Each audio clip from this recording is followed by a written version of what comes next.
फ़र्क पड़ता है, मैं भी कौम की बेटी हूँ।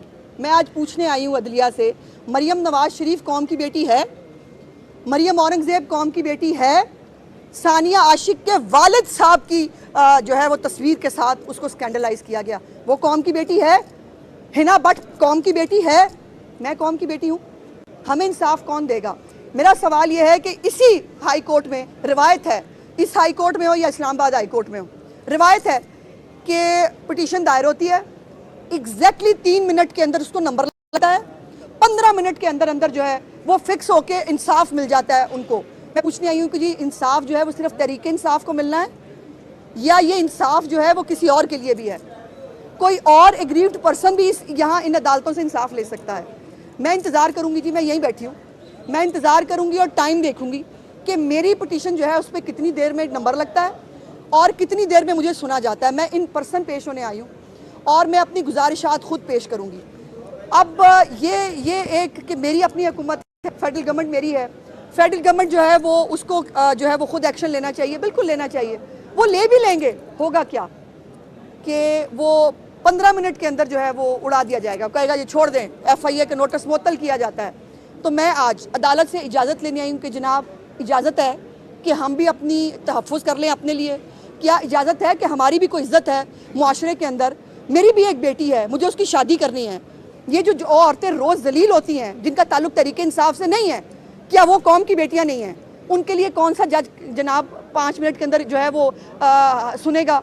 यहाँ पे अदालती टाइम ख़त्म होने के बाद तातीलात के बीच में सिर्फ एक पार्टी की पिटीशंस लगती हैं। आज मैं इंसाफ का दरवाज़ा खटखटा के आजमाने आई हूँ कि क्या ये इंसाफ हमारे लिए भी है, ये तरीके इंसाफ के लिए है। और आज ये वंस फॉर ऑल तय हो जाना चाहिए कि क्या ये जो रिलीफ कौम की बेटियों को मिलता है, कौम की बेटियाँ एक स्पेसिफिक पार्टी की हैं या बाकी भी कौम की बेटियाँ हैं। अब ये जो नोटिसेस हैं जिसको बड़ी आसानी से बग़ैर सोचे समझे जिनको जो है वो रिजेक्ट कर दिया जाता है, मुअत्तल कर दिया जाता है। और आज मैंने ये भी पूछना है कि जनाब हद तक के इज़्ज़त का कानून, मेरा सवाल आप सब से भी है जो मीडिया के लोग हैं, जो आज़ादी राय के अलमबरदार हैं, जिन्होंने वो हमें प्रिजम्पशन है कि हमारे खिलाफ इस्तेमाल होगा इसलिए हमने उसको चैलेंज कर दिया है और उसकी मुख्तलिफ शिकें जो है वो जज साहब ने मुअत्तल करके उसके बाद जज साहब पता नहीं छुट्टियों पे शायद चले गए, क्योंकि ये गर्मी की छुट्टियां जो है वो सिर्फ हमारे लिए हैं, बाकी एक पार्टी के लिए गर्मी की छुट्टियां किसी अदालत में नहीं हैं। तो वो जो शिकें मुअत्तल हुई हैं, अब मैं पूछना चाहती हूँ कि जनाब साढ़े लिए की हुक्म है? अब डेफेमेशन लॉ हम बना नहीं सकते, अपनी इज़्ज़त के तहफ़्फ़ुज़ के लिए हमें यहाँ अदालत में पता नहीं कितनी देर इंतज़ार करना है, हमारी कोई सुनवाई होगी नहीं होगी। हमारे लिए जो है ये जो इंसाफ का दोहरा मेयार है ये आज पूरी दुनिया देखेगी। मुझे कहा जाता है, मुझे कल से मेरी पार्टी के लोगों ने भी, बाकी लोगों ने भी कहा आप कानूनी कार्रवाई नहीं करती। भाई कानूनी कार्रवाई करते हैं, कानूनी कार्रवाई आगे बढ़ने नहीं दी जाती। एक पॉलिटिकल ये उनका वतीरा है, ये आज हो रहा है कि आज जर्नलिस्ट जो है हमारी आसमा शराजी के खिलाफ गंदी घटिया कैंपेन्स आज भी नहीं चल रही, गरीदा फारूकी जो है उसके खिलाफ नहीं चल रही, लेकिन जो इनके साथ खवातीन बैठी हैं सिर्फ उनकी इज्जत है, सिर्फ वो जो है उनको इंसाफ मिल सकता है।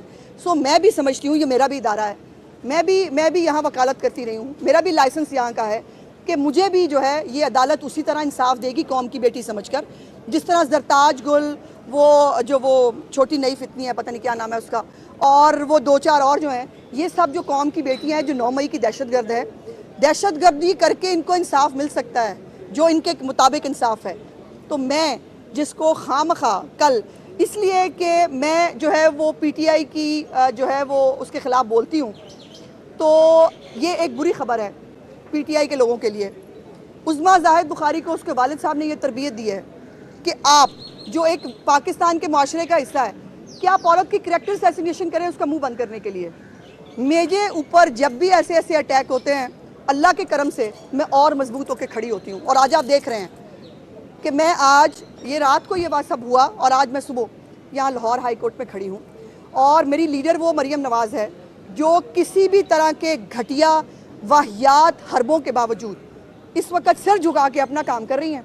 और पंजाब के लोगों को एयर एम्बुलेंस है, फ्री अद्वियात हैं, लैपटॉप्स हैं, फ्री बाइक्स हैं, बच्चियों को वर्चुअल पुलिस स्टेशन हैं, बच्चियों को जो है वो इंसाफ देने की, तहफ़्फ़ुज़ देने की कोशिश कर रही हैं। बट ये इस अमारत का भी जो फ़र्ज़ है तमाम औरतों के लिए अक्रॉस द बोर्ड वो फ़र्ज़ जो है वो अदा होना चाहिए। और मैं इंतज़ार करूँगी जी कि मुझे जो है, और ये हम टाइम देखेंगे कितने बजे हुई है जी हमारी पिटीशन?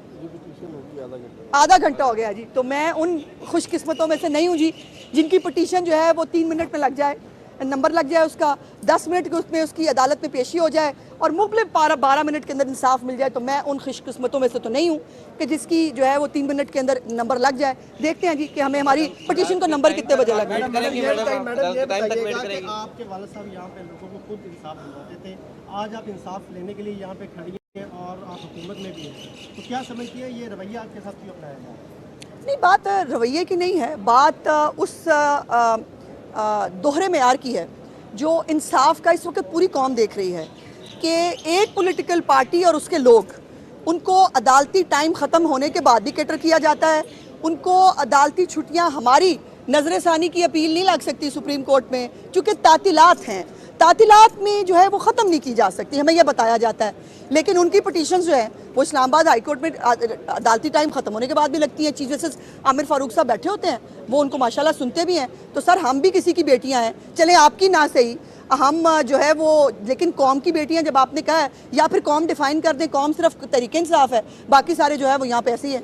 ये बताइएगा कि मुस्लिम खवातीन के साथ ये पहले भी हो चुके हैं, इसमें सियासतदान तो शामिल हैं ही, लेकिन मर्द भी इसमें शामिल है, इसमें सेलिब्रिटी भी शामिल है, इसमें आम घरों की लड़कियां भी शामिल हैं। उनके लिए हुकूमत, देखिए मैं आज बारिश का कतरा बनने आई हूँ कि जो डेफेमेशन का लॉ हमने इसीलिए बनाया था कि तमाम लोगों को जिनकी हद तक की जाए वो उनके पास एक फोरम मौजूद हो। मेरा सवाल ये है जो मैंने पूछना है कि जी आपने जो हद तक इज़्ज़त कानून को उनकी शिकें मुअत्तल कर दी, अब हमारे पास ऑप्शन क्या है, हम कहाँ जाएँ, हम जो है वो इंसाफ कहाँ से लें, यही तो मेरा सवाल है। और दूसरी बात यह है कि ये वतीरा है, जो पीटीआई के साथ फनकार खड़ा है सिर्फ उसकी इज़्ज़त महफूज है, जो क्रिकेटर जो है वो इमरान खान की टीसी करे सिर्फ वो क्रिकेटर है, वो जो है वो कौम का हीरो है, जो सहाफ़ी हैं वो आपके प्रोपेगेंडा सेल का हिस्सा हों और इमरान खान की गुड्डी चुप के रखते हो, सिर्फ वो सहाफ़ी हैं, उनकी इज़्ज़त महफूज है। ये दोहरा मेयार नहीं चल सकता। और मैं इमरान खान को खुद कुत्ते के साथ मिला दिया गया, कहाँ, किसने? किताब के अंदर लिखा गया और पूरी सियासी जमातों ने और टीवी के ऊपर बकायदा रहा, इमरान खान के साथ कुत्ते को मिला दिया गया। नहीं, गलत है। जिसने अगर ये भी किया तो बहुत गलत है, कतन नहीं हो सकता। देखिए, सवाल ये है कि मेरी टाइमलाइन जाके देख लीजिए, आज तक मैंने below the belt Imran Khan के बारे में, बुशरा बीबी के बारे में या किसी के बारे में भी कोई बात की हो, इवन या मैंने किसी ऐसी ट्वीट को इनकरेज किया हो, मैंने किसी को रीट्वीट किया हो, मैं किसी को फॉलो करती हूँ, मैंने हमेशा एक डिसेंसी को जो है वो प्रायोरिटी दी है। लेकिन सवाल ये है कि दूसरी तरफ से जो हो रहा है उसको कहीं तो रुकना है ना, उसको कहीं तो रोका जाएगा। और ये किसका काम है? अभी एफआईए के नोटिस जो है मैंने आज प्रेयर भी की है। एक तो मेरी प्रेयर ये है कि जी एफआईए को जो है इस पर कार्रवाई करने के लिए कहा जाए। मैं खुद कह देती है एफआईए को, लेकिन वो नोटिस मुअत्तल हो जाना था अगले 5 मिनट के अंदर कि जी नोटिस मुअत्तल किया। एक मिनट नोटिस मुअत्तल किया जाता है। मैं इजाज़त लेने आई हूँ कि जी इजाज़त है माई बाप हम एफआईए को नोटिस दिलवा लें, क्योंकि मुझे पता है ना उसका रिजल्ट क्या होगा, वो एफआईए का नोटिस मुअत्तल हो जाएगा, वो मैं फिर ढूंढती फिरूंगी अब मैं क्या करूँ। और इजाज़त ले लेते हैं कि अगर हमें इजाज़त मिल जाए तो हम एफआईए का नोटिस दिला लें। दूसरी बात, ईसीएल में नाम डाला जाए उन लोगों का। मैंने बहुत सारे अकाउंट्स जो हैं, बहुत सारे ओवरसीज़ हैं, बहुत सारे लोकल हैं, उनके मैंने स्क्रीनशॉट्स भी जो है वो साथ लगाए हैं। अब तो खैर फाइबर वॉल भी सुना है कि वफाक के पास आ गई है, मैं उनको भी लिख रही हूँ कि इसके बाद, इस फाइबर वॉल के बाद अब बड़ा आसान है इनके एड्रेसेस और वो देखना। एक दफ़ा इसको टेस्ट केस बनाना पड़ेगा तो ही औरतों की इज्जत महफूज रहेगी, वरना इस घटिया सोशल मीडिया ब्रिगेड के सामने जो है वो हर बंदा पहले भी सरेंडर करता रहा है, आइंदा भी करेगा। मैं सरेंडर करने वालों में से नहीं, चूंकि मेरी लीडर मरियम नवाज है जिसने आज तक सरेंडर नहीं किया। बारी